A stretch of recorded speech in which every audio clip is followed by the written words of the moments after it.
ও পাড়ার ময়না কেন কথা কয় না, পিঠের গন্ধে চুচু পেটে দেয় হামা। ঠিক করে পড়, আমি কিন্তু সব শুনতে পাচ্ছি। ধুর, পিঠের গন্ধে সব গুলিয়ে যাচ্ছে। মা ডাকিও না। ফিঙে এদিক শোন। ওই তো মা ডাকলো। নে এবার খেয়ে উদ্ধার কর আমায়, আর বেশি খাই খাই করিস না। যা এবার গিয়ে পড়তে বস। মামা আরো দুটো দাও না মা।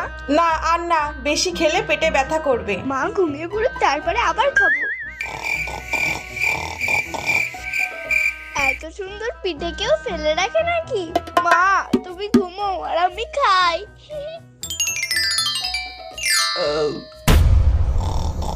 চুচু আর আমার পেটে হামা করে দিচ্ছে না, এবার লাফালাফি করছে।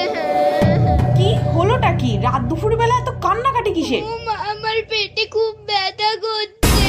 রাতে তো সেরকম কিছু খাসনি, তাহলে পেটে ব্যথা হবে কেন? সত্যি করে বল, আর কি খেয়েছিস? আর আমি চুরি করে খাবো না মা, তুমি বকো